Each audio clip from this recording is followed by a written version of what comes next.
আজকে জামাই ষষ্ঠী, কিন্তু আমি বাপের বাড়ি যেতে পারিনি, কারণ আমার বাবা একটু অসুস্থ, তাই। তো বাড়িতেই আজকে আমার হাজব্যান্ড মাটন নিয়ে এসেছিলেন, তো সেটাই রান্না করা হয়েছিল। তো আমরা সবাই মিলে মাটনটা রান্না করেছি, মানে আমি, আমার শাশুড়ি, আমার শ্বশুর, আমার হাজব্যান্ড, সবাই মিলে অনেক মজা করেছি। সারাদিনই রান্নাবান্না নিয়েই আজকে দিনটা কেটেছে, কারণ অনেক রকমের রান্না হয়েছে, কিন্তু আমি ভিডিওটা শুধু মাটন নিয়েই করেছি। তো যেরকম মাটন আনা হয় এনেছে, তারপরে সেটাকে ধুয়ে ম্যারিনেট করা হলো। আমার শাশুড়ি মা ম্যারিনেট করলেন, তারপরে আলুটা ভেজে তুলে রাখা হয়। এই মশলাগুলো সমস্তই শিলে বাটা আছে। তারপরে রান্না স্টার্ট হয়, সেটাকে ম্যারিনেশন করে ঘন্টাখানেক রেখে দেওয়া হয়েছিল। তারপরে শুরু হয় রান্নার প্রিপারেশন।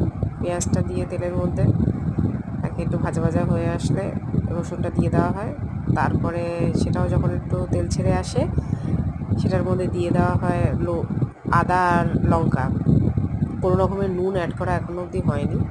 এটা আমাদের কাশ্মীরি গুঁড়ো লঙ্কা ছিল না, তাই শ্বশুর মশাই বুদ্ধি বার করে বললেন যে হলুদ আর এমনি যে লঙ্কার গুঁড়ো হয় সেটাকে মিক্সড করে রেখে সেই জলটা ওর মধ্যে দিয়ে দেওয়া হয়। তারপরে কষতে কষতে দেন দেওয়া হয় হচ্ছে তোমার টমেটো দেওয়ার কিছুক্ষণ পরে, যখন টমেটো থেকে তেল ছেড়ে আসে, তখন দেওয়া হয় নুন। এরপরে কষতে কষতে যখন তেল ছেড়ে আসে, তারপরে দেওয়া হয় মাটনটা দিয়ে ঢেকে ঢেকে যেরকমভাবে ন্যাচারালি সবাই জানেন কষতে হয়। কষতে কষতে তেল যখন বেরোয়, তখন গরম জল অ্যাড করতে হয়। তো আগে থেকে গরম জলটা করে রাখা ছিল।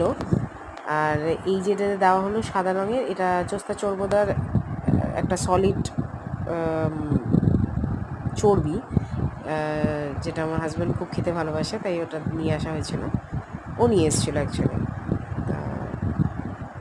তারপরে কি আর, প্রেশার কুকারে দিয়ে সিটি মেরে, আর ওই লেবুটা কেটেছিল, এটা আমাদের গাছের লেবু। তারপরে এটাকে সার্ভ করা হয়। খেতে খুব ভালো হয়েছিল। যদি কারোর ভালো লাগে তো বানিয়ে খেতে পারেন। ভিডিওটা ভালো লাগলে